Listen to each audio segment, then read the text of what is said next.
Hello everyone.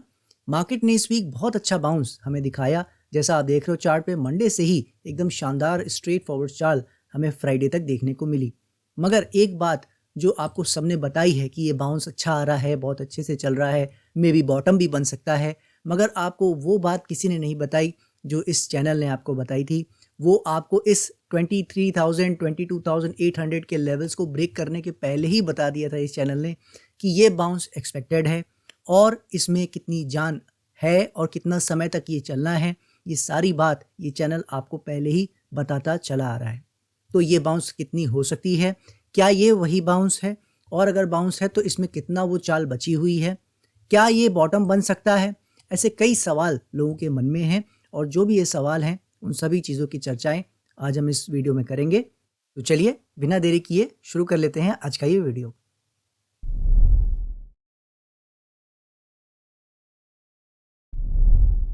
Market हमें क्या इशारे दे रही है और हमें कैसे इसे डील करना है या समझना है, उसको समझने से पहले सभी कुछ और चीज़ों को देख लेते हैं जैसे हम हर वीक देखते हैं। सबसे पहले सेक्टर्स की चर्चा कर लेते हैं, वहाँ क्या हो रहा है। सेक्टर्स में जैसा आप देख पा रहे हो, शानदार चाल फार्मा सेक्टर में आती नज़र आ रही है। बहुत ही बढ़िया चाल हमें देखने को मिली है और ये एक बिहेवियर मुझे कहना चाहिए शो कर रहा है। लेकिन अभी कुछ भी कहना बहुत जल्दबाजी होगा, थोड़ा इसको समय देना ज़रूरी है। आगे इसका बिहेवियर हमें बताएगा कि यहाँ से क्या करने चाह रहे हैं।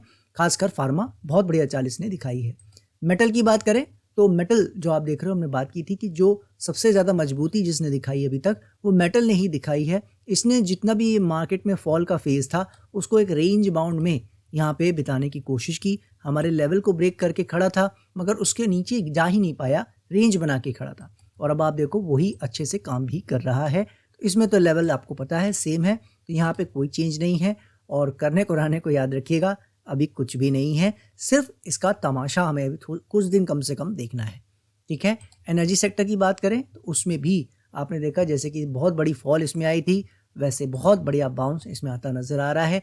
और बाकी जगह बाउंस आ रहा हो या ना आ रहा हो, इंडेक्सेस कहीं ना कहीं शो कर रहे हैं, फार्मा और ये आपका एनर्जी जैसे इंडेक्स, कि इनमें एटलीस्ट वो बाउंस आ रहा है जिसका हम वेट कर रहे थे। तो इनमें बाउंस वो कितना चलेगा, कैसे चलेगा, वो आने वाला वक्त बताएगा। फिलहाल ये अच्छा कर रहे हैं। याद रखिएगा 27,000 से 28,000 के बीच में एनर्जी सेक्टर का बाउंस बिल्कुल आ सकता है, आना चाहे तो। अब इसका क्या मतलब है आना चाहे तो का, उसका डिस्कशन हम कंक्लूजन और निफ्टी वाले सेक्शन में करेंगे। ठीक है।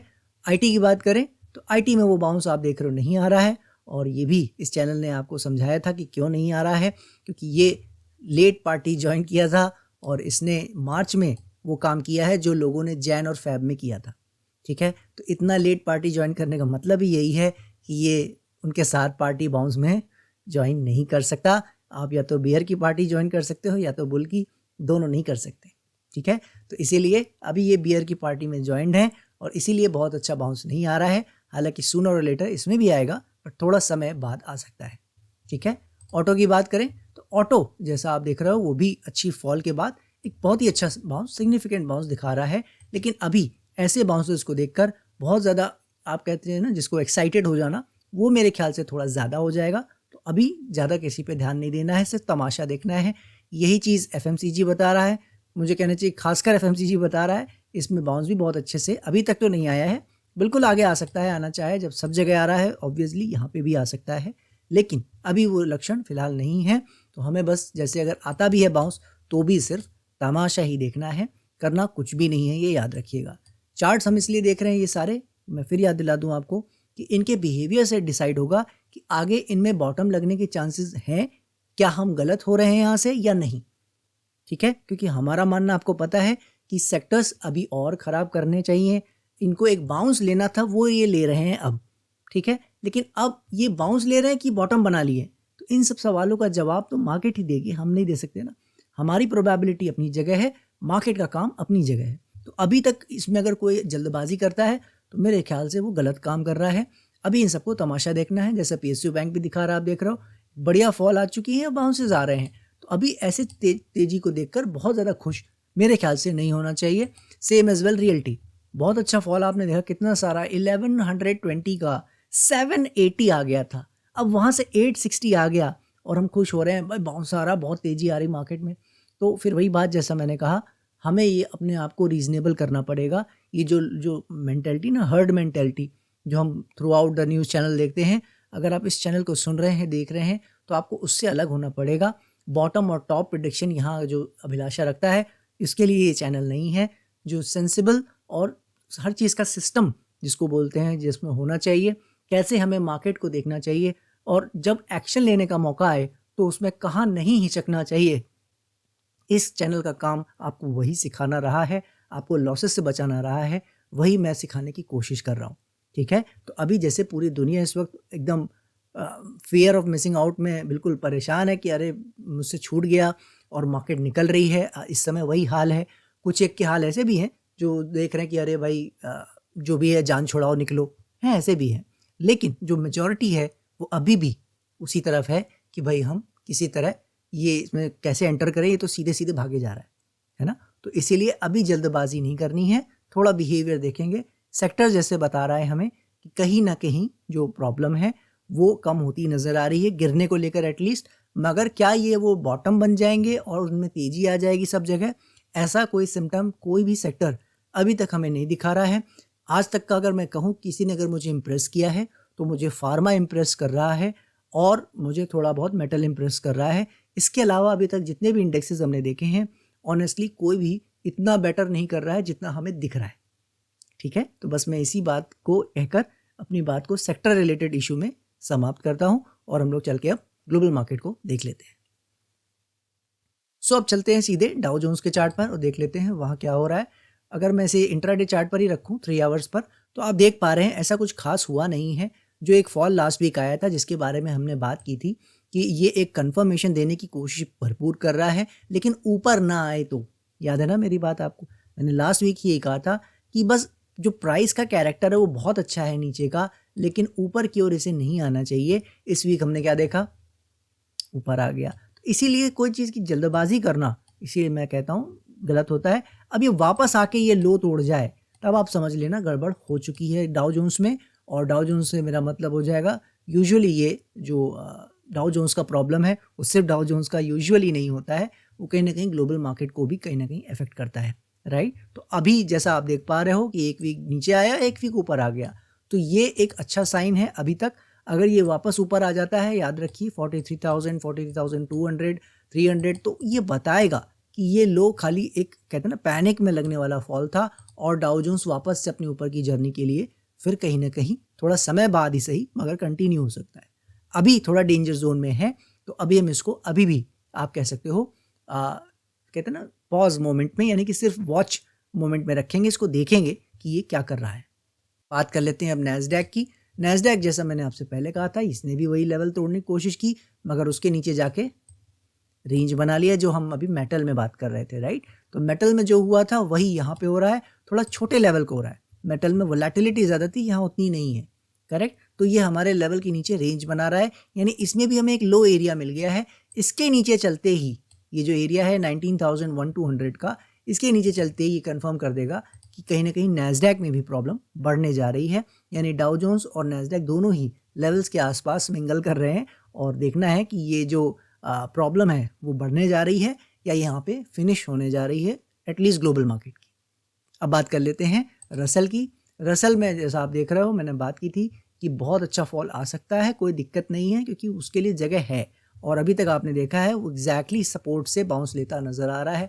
अब दूरी देखिए इसमें कितनी ज़्यादा थी गिरने की, यहाँ पे करीबन 20% का हमने गैप दे रखा था और डाउ जोन्स और नैस्डैक में वो दूरी इतनी थी नहीं, 22,000 से 20,000, मतलब 10% का ही डिफरेंस था अगर हमने करेक्शन की बात की थी एक्सपेक्टेड। अब आप देखो वहाँ पे 10%, यहाँ पे 10% गिरा और वहाँ 20%। क्या बता रहा है इसका मतलब कि एक बहुत ही हेल्दी करेक्शन इनमें हो गया है और अगर ये बढ़ना चाहते हैं तो यहीं कहीं इनको अपना रास्ता संभाल लेना चाहिए, वरना फिर ये बड़ी मुसीबत में जाएंगे। ठीक है, तो कहीं ना कहीं जो एक आप कहते हो ना कि एक पेंडिंग कुछ रह गया हो तो वो ये फॉल हो सकता है, लेकिन अगर इनके मन में ज़्यादा खोट है, ज़्यादा परेशानियां हैं, तो आप देखोगे ये लेवल ब्रेक करने शुरू करेंगे और ये और अपनी फॉल बढ़ाएंगे। तो इसलिए इन तीनों इंडेक्सेस पे, रसल को भी कम नहीं आंकना है, इन तीनों इंडेक्सेस पे ध्यान रखना है कि ये क्या चाह रहे हैं। ठीक है, कैक की बात करें, वापस आ जाते हैं बड़े चार्ट पे, डेली चार्ट पे देखें सारे बाकी इंडेक्सेस को, तो कैक अभी अपना हाइस के आसपास ही काम कर रहा है, जैसे हमने बात की थी थोड़ा करेक्शन भी आ सकता है, तो वो फिलहाल उसी रेंज बाउंड सिनेरियो में है। अभी देखते हैं ये क्या करता है। बिहेवियर में जैसा बताया था आपको 7550 का ये एरिया, 7500 का एरिया ब्रेक नहीं करना चाहिए। जब तक ये नहीं कर रहा है तब तक सब करेक्शन अच्छा है, पॉजिटिव माना जाएगा। ठीक है, डैक्स की बात करें तो डैक्स अपना नीचे गिरने को राजी नहीं है। जहां हमने देखा ग्लोबल मार्केट में, अमेरिकन मार्केट में मुझे कहना चाहिए खासकर प्रॉब्लम्स दिखी, लेकिन बाकी जगह अभी तक कोई ऐसा खास प्रॉब्लम नज़र नहीं आ रहा है। और डैक्स आपको पता ही है मेरा फेवरेट इंडेक्स है, तो वहाँ अभी फ़िलहाल कोई दिक्कत दिख भी नहीं रही है। यूके 100 की बात करें, वहाँ एक करेक्शन बढ़िया आ रहा था और अभी भी आ ही रहा है, कोई ख़ास बात नहीं है। देखना ये है कि बहुत ज़्यादा ये डीपनिंग नहीं होना चाहिए, ज़्यादा डीपर नहीं होना चाहिए। तब तक नहीं हो रहा है तो कोई इशू नहीं है। निकेई की बात करें तो वो भी बड़े खेल में है, जैसा हम बात करते आ रहे हैं। वेट एंड वॉच की स्थिति यहाँ पे भी है। ब्राज़ील बहुत ही शानदार चाल इस वीक दिखाता नज़र आया, बहुत अच्छे से काम कर रहा है, मगर अभी भी जैसा मैंने कहा कुछ भी कहना जल्दबाजी होगा। बिहेवियर हालांकि बहुत ही शानदार है, मैं इसको बिल्कुल डिनाई नहीं कर रहा हूँ, बट प्रॉब्लम यही है कि जब प्रॉब्लम मार्केट में होती है तो ऐसे समय में जो बाउंसेस होते हैं वो बेहतरीन ही होते हैं। तो कई बार होता है ऐसा, वो कंफ्यूज करने के लिए लोगों को होता है। इसीलिए अभी मैं जब तक लेवल वाइज सेटिस्फाइड नहीं होऊंगा कि हाँ ये अच्छा कर सकता है, तब तक इसमें कोई भी कमेंट करना जल्दबाजी होगा। देखते हैं क्या करता है। बिहेवियर ऑब्वियसली अच्छा है, ठीक है। हमारा जो कंसर्निंग इंडेक्स था डॉलर इंडेक्स, उसका कंसर्न खत्म हो चुका है। अभी तक आप देख रहे हो बाउंस आ रहा है, वो और आ सकता है, 105-6 भी जा सकता है, 7-8 की ओर नहीं आना चाहिए, जो मैं बोलता आ रहा हूँ। इसी पे आपको ध्यान रखना है।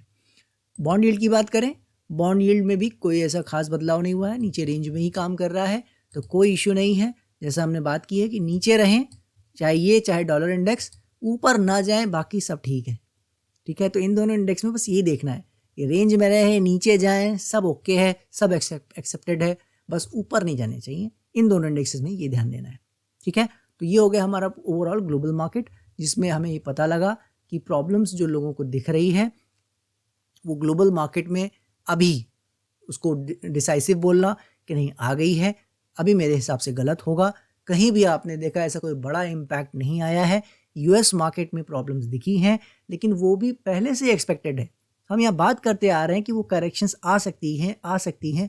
कब से बात कर रहे हैं? महीनों से बात कर रहे हैं। अगर आप मेरे 2 मंथ्स पुराने वीडियो भी देखोगे और उसमें ग्लोबल मार्केट के सेक्शन में जाओगे और चेक करोगे तो भी आपको यही मिलेगा बात कि इनमें करेक्शन आ सकती है, नैस्डैक में आ सकती है, रसल में आ सकती है। हर बार यही समझाता आ रहा हूँ। आपको समझना पड़ेगा कि वो करेक्शन की उम्मीद थी, आ गई। ठीक है, इससे ज़्यादा करेगा, जैसे हम निफ्टी में उम्मीद कर रहे थे कि करेक्शन हो गई, लेकिन बाद में वो बढ़ गई, हमने कहा नहीं भाई प्रॉब्लम आ गई। इसी तरह अगर यहाँ ये लेवल्स कटेंगे, प्रॉब्लम आएगी, हम एक्सेप्ट कर लेंगे, वरना तब तक याद रखिएगा प्रॉब्लम में अभी ग्लोबल मार्केट नहीं है, आगे हो जाएगी, हम बिल्कुल एक्सेप्ट कर लेंगे।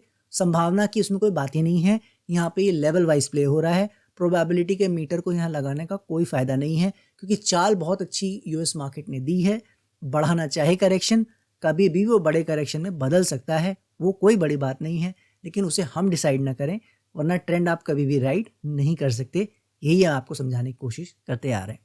ठीक है, चलिए, तो यूएस ग्लोबल मार्केट में अभी फ़िलहाल कोई प्रॉब्लम नहीं है, इसको यहीं पे फिनिश करके सीधे चलते हैं अपने वापस डोमेस्टिक इंडेक्सेस पे और वहाँ देख लेते हैं क्या हो रहा है।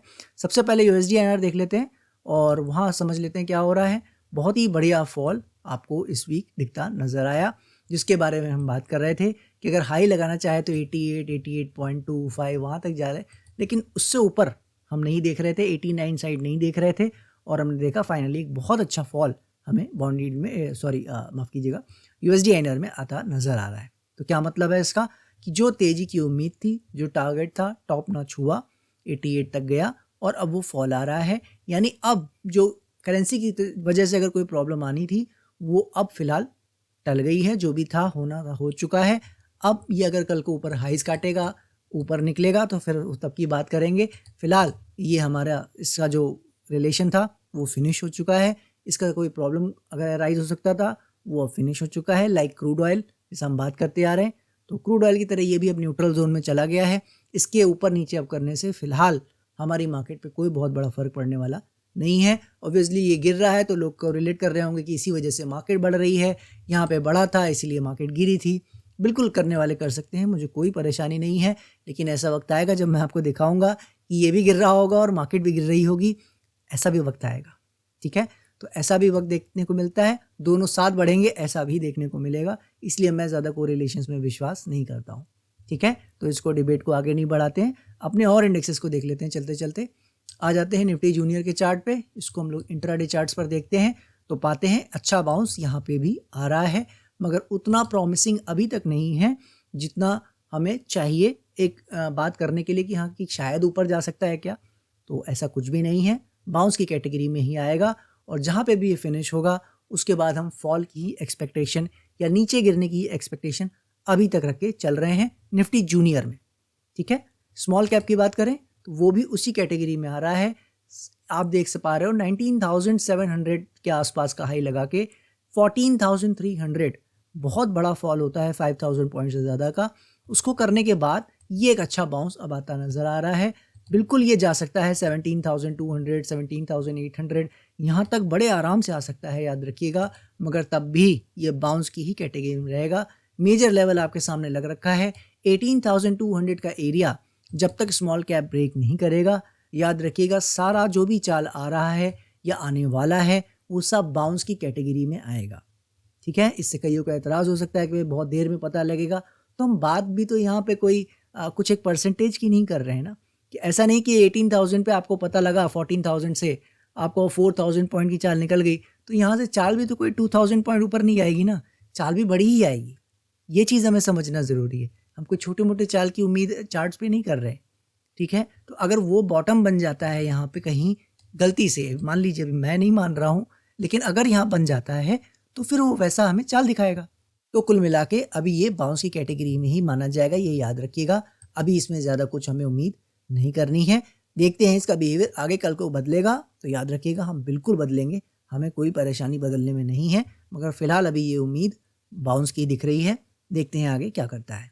अब बात कर लेते हैं बैंक निफ्टी की। बैंक निफ्टी पे आते हैं तो आपको नज़र आ रहा है बहुत ही अच्छा काम इसने किया है इस वीक। ना सिर्फ किया है बल्कि जो आउट परफॉर्मेंस है वो वाकई कमेंडेबल है। हम जो उम्मीद कर रहे थे कि जब बुल मार्केट चल रही थी तब हम बात कर रहे थे कि एक अच्छे ट्रेंड में मार्केट है और उसमें आउट परफॉर्म बैंक निफ्टी को करना चाहिए, तब इसने उतना अच्छा नहीं किया जितना अच्छा ये इस पर्टिकुलर जो इस फॉल में इसने दिखाया है, वो जो स्ट्रेंथ दिखाई है बहुत ही शानदार है। ना सिर्फ इसने नीचे जाने से इनकार किया, जब ऊपर चलने की बारी आई तो भी बहुत अच्छे से काम कर रहा है। इसको बिल्कुल अंडरएस्टिमेट नहीं करना चाहिए। लेकिन क्या ये वो तेज़ी में तब्दील हो गया है, क्या ये ऊपर जा रहा है, क्या ये बॉटम लग गया है, तो फिर वही बात है, जैसा मैंने कहा हम हर चीज़ को एक्सेप्ट करने को राज़ी हैं, लेकिन पहले नहीं। जब कोई चीज़ ऐसी दिखेगी तो बात करेंगे। इस चाल की बात तो हम करते आ रहे हैं, याद है ना। तो बिल्कुल ये हो रहा है, लेकिन अभी ये उस एरियाज़ में नहीं पहुंचा है जहां पे हम बहुत खुश होकर कह दें कि यस यहाँ बॉटम लग गया है और अब बिल्कुल अच्छा कर सकता है। तो मुझे हमेशा लेट पता लगेगा, याद रखिएगा, क्योंकि हम लोग चाल भी छोटे की या फिर बात नहीं करेंगे, यहाँ पे बड़े चाल की ही बात करेंगे, राइट। तो अभी फ़िलहाल बाउंस की कैटेगरी में ही माना जाएगा। और बाउंस आ सकता है, याद रखिएगा 51,500, 52,000, बिल्कुल यहाँ तक तो हम उम्मीद कर रहे हैं। उसके ऊपर जैसे जैसे चलेगा फिर हम इसको रीएनालाइज करेंगे कि क्या चल रहा है, कैसे चल रहा है। ठीक है, तो 52,000 तक तो मेरे हिसाब से हम ही काउंट कर रहे हैं। उसके ऊपर जाएगा तो फिर ज़रूर हम इसकी डिस्कशन करेंगे कि क्या इसमें हो सकता है और क्या नहीं। ठीक है, तब तक सब कुछ ओके है और अभी कुछ ऐसा खास बदलाव नहीं है। बात कर ले अगर निफ्टी की, तो निफ्टी आप देख पा रहे हो पहले रेजिस्टेंस को हमारे पार करके सेकंड रेजिस्टेंस पे आके रुक चुका है। और मैं ये नहीं कह रहा हूँ रुक गया है, बिल्कुल और ऊपर जा सकता है। लेकिन जो सवाल थे जो हमने आपको वीडियो के शुरू में पूछे थे और जो आपके मन में भी आ रहे होंगे, उसको जवाबों को जानने का समय आ रहा है। लेकिन उससे पहले एक छोटी सी बात समझ लेते हैं कि ये जो बाउंस आ रहा है इसमें हम कितना पोटेंशियल देख रहे हैं। ठीक है, और उस पोटेंशियल के साथ ही फिर हमारे सारे सवाल जो हैं वो आते चले जाएंगे। जो हमने पूछे थे उनके सबके जवाब आपको अभी मिलते नज़र आएंगे। देखिए, सबसे जो छोटी सी बात है कि इसमें पोटेंशियलिटी की बात अगर करें तो इसका अगर बाउंस का छोटे बाउंस की पोटेंशियल की बात हम करते हैं तो ये यही कहीं समाप्त हो जाना चाहिए। कहाँ हो जाना चाहिए? 23,400, 500 ऐसा कोई हाई लगा के 600 लगा ले मान लीजिए, ऐसा कोई हाई लगाने के बाद ये यहीं कहीं से लौट जाता है तो ये वही छोटे मोटे बाउंस की कैटेगरी में आ जाएगा।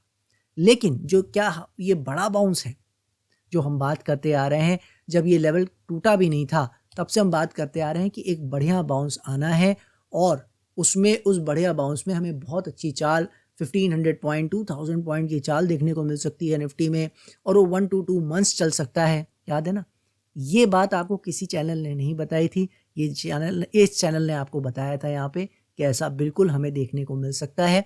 और अभी तो वो कुछ ऐसा कैरेक्टरिस्टिक पूरा हुआ नहीं है और लोग इसको ही मान रहे हैं कि बॉटम लग गया है या वो बाउंस बहुत बढ़िया से आ रहा है, राइट। तो अब जानने का समय आ गया है कि हमारी एक्सपेक्टेशन क्या है और जो ये चाल आ रही है क्या ये बॉटम बन सकता है।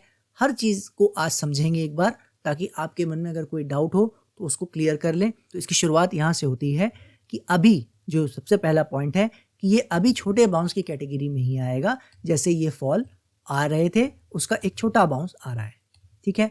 बड़ा बाउंस आने का क्या कैटेगरी था उसको हम आज बिल्कुल, चूंकि अब हम इतनी दूर आ चुके हैं और अब यहाँ पे ये बाउंस आ रहा है, तो यहाँ पे हम इसी कैटेगरी की बात कर लेते हैं कि अगर ये बड़ा बाउंस है मान लीजिए, तो ये आप समझ लीजिए इसको मिनिमम साइड 23,900 24,000 की साइड आना चाहिए मेरे हिसाब से, ठीक है। प्राइस में ये मिनिमम है, ठीक है, ध्यान से समझिएगा। यानी इतना आएगा तब हम ये मानेंगे कि ये वही बाउंस है जिसका हम लोग वेट कर रहे थे। और दूसरा जो सबसे ज़्यादा ज़रूरी पॉइंट है वो है टाइम। टाइम कितना? ये कम से कम हाफ अप्रैल इसको टाइम में लेना चाहिए। अब इसका क्या मतलब है? इसका मतलब ये है कि ये गिरे ना, चाहे बढ़े या ना बढ़े। मान लीजिए ये 24,000 जो मिनिमम की बात कर रहे हैं, 23,900 800, यहीं आके फिर यहाँ खड़ा हो जाए भले, ठीक है, क्योंकि आने को तो ये 2-3 डेज में आ सकता है ना। बचा कितना है? 400-500 पॉइंट्स। वो आप देख रहे हो निफ्टी आजकल एक एक दिन में चल रही है। लेकिन समय हमारे पास कितना बचा है? समय हमारे पास बचा है, अभी मार्च भी एंड नहीं हुआ है और हम बात कर रहे हैं अप्रैल भी ज़्यादातर इसे बाउंस में ही रहना चाहिए। तो इसका मतलब क्या है? इसके पास समय ज़्यादा है, तो इसको ऊपर समय बिताना है। तो या तो यहाँ कहीं करेक्शन करेगा फिर ऊपर चलेगा, या सीधे ही चलता जाएगा बाद में करेक्शन करे, लेकिन इसको ऊपर रहना है अप्रैल में भी, ये याद रखिएगा। तभी ये वो बड़ा बाउंस की कैटेगरी में आएगा जिसका वेट हम कर रहे थे। ध्यान से समझ लीजिए कि अगर मैं दोबारा रिपीट कर रहा हूँ, ये 23,800 900 24,000 उस तरफ नहीं जाता है। अप्रैल मिड यानी 15-20 अप्रैल तक कम से कम ये यहाँ ऊपर नहीं रहता है, तो आप ये समझ लो कि फिर इसका मतलब ये वो बाउंस नहीं है, ये एक नॉर्मल ही बाउंस था। और अगर यही 23,400 से 500 से 600 मान लीजिए यही कहीं हाई लगा के लौट गया, तो फिर समझ लीजिए फिर ये लौट गया और वो बाउंस बाद में आएगा। इसीलिए मैंने कहा ना, आपको समझना ज़रूरी है कि आपके ऑप्शंस क्या क्या हैं। तो एक एक करके आपको समझा रहा हूँ कि अगर ये छोटा बाउंस है तो अब बस ये यहीं कहीं हमारे रेजिस्टेंस के आसपास फिनिश हो जाएगा और वापस चल देगा। अगर ये वो बड़ा बाउंस है जो कि सेक्टर शो कर रहे हैं, एक्चुअली सेक्टर में वो दमखम दिख रहा है कि वो पूरी ताकत लगा रहे हैं ऊपर जाने का, अगर ये वाकई वो बड़ा बाउंस बन सकता है, तो फिर उसके लिए मैंने आपको बता दिया मिनिमम रिक्वायरमेंट क्या है, और साथ ही साथ फिर हम वहाँ ऊपर उसको देखेंगे कहाँ तक जा सकता है मैक्सिमम साइड।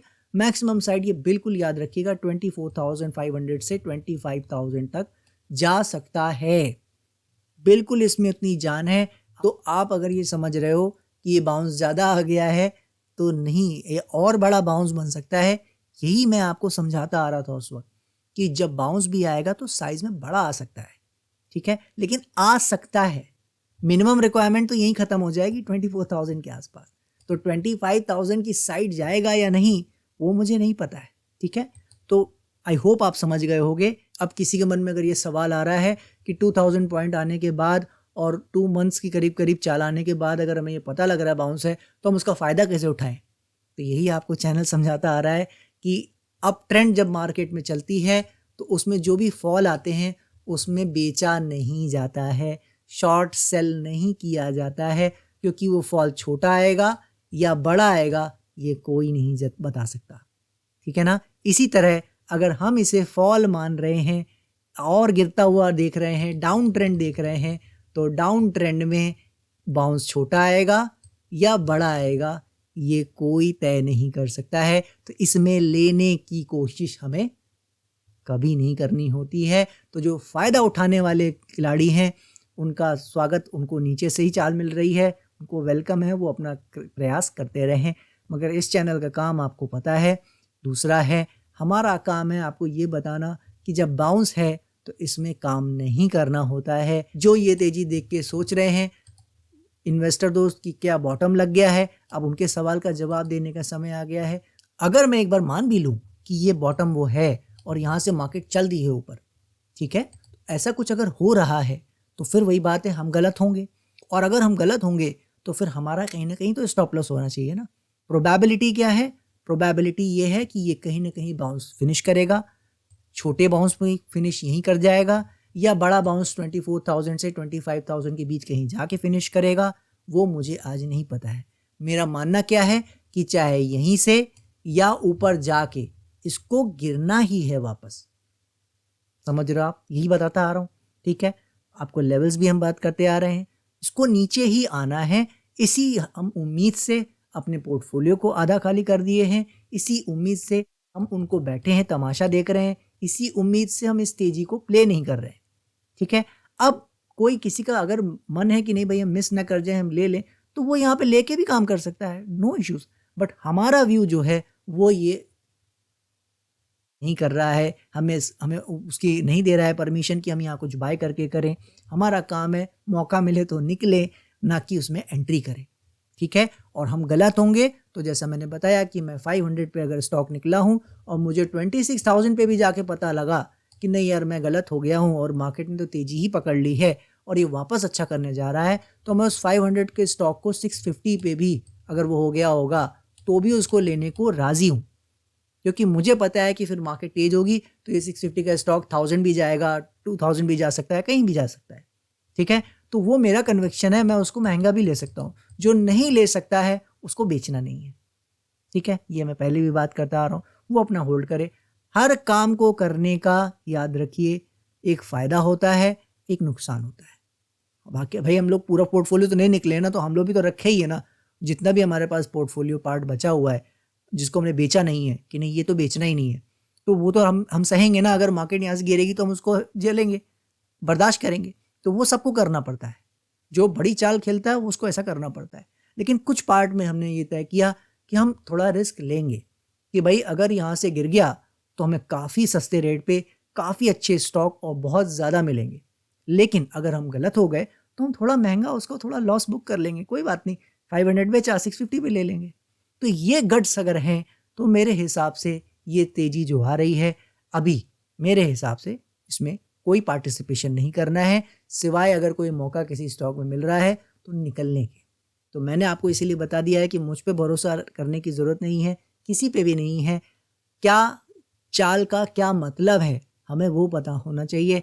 हम किस व्यू में स्टैंड कर रहे हैं, उसका फ़ायदा क्या है और उसका नुकसान क्या है, हमें वो पता होना चाहिए।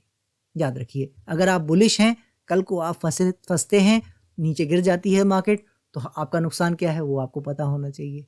अगर आप मेरे साथ बियरिश हैं अभी भी कि नहीं मार्केट अभी भी नीचे आ सकती है और या तो रेंज में जा सकती है, बढ़ने वाली नहीं है, तो उस कैंप में रहने का नुकसान यही है कि अगर मार्केट बढ़ेगी तो आपको थोड़ा महंगा लेने की और बाद में काम करने की ताकत होनी चाहिए। ये जो मिस कर गए इसका रिग्रेट नहीं करना चाहिए, क्योंकि रिग्रेट याद रखिएगा दोनों ही साइड है, मेरे साइड ही नहीं है सिर्फ, ठीक है। तो सामने वाला भी गलत होगा तो उसको भी रिग्रेट करना पड़ेगा, मैं गलत होऊंगा तो मुझे भी रिग्रेट करना पड़ेगा, लेकिन हम करेंगे नहीं क्योंकि यही मार्केट का काम है, ठीक है। तो इस नज़रिए से अगर आप सोचेंगे तो हमेशा रिलैक्स्ड रहेंगे। मार्केट के ऊपर नीचे जाने से आपको इतना ज़्यादा परेशानी नहीं होगी, क्योंकि आपको पता है कि आपको पाने को कितना है, खोने को कितना है। यही हमारे चैनल का, हमारे कोर्स का हमेशा मोटिव समझाने का रहता है, माइंड सेट क्या होना चाहिए। आई होप आप मेरी बात समझ पाए होंगे, जो मैं समझाने की कोशिश करना आज चाह रहा था। आशा करता हूँ कि हमारे व्यूज़, हमारी एनालिसिस आपको पसंद आ रही है। पसंद आ रही है तो लाइक कीजिए, शेयर करना इसे दूसरों से मत भूलिएगा। जितना आप इसे शेयर करेंगे, स्प्रेड करेंगे वीडियो को, उतना ही ये चैनल ग्रो करेगा और उतनी ही रिस्पॉन्सिबिलिटीज़ मुझे लेने को और एंथुसियाज्म मिलेगा, और मैं इसको और ज़्यादा से ज़्यादा बेहतर से बेहतर करने की कोशिश करता नज़र आऊँगा। बाकी कोई सवाल आपका किसी स्टॉक या इंडेक्स से रिलेटेड हो तो उसका जवाब जो हम दे सकते हैं बेस्ट से बेस्ट लेवल वाइज, वो हम अपने टेलीग्राम ग्रुप और चैनल में देते ही हैं। जो लिंक्स हैं वो डिस्क्रिप्शन बॉक्स में दिए हुए हैं। दीजिए मुझे इजाज़त, नेक्स्ट वीक फिर मिलेंगे। तब तक के लिए जय हिंद, जय भारत।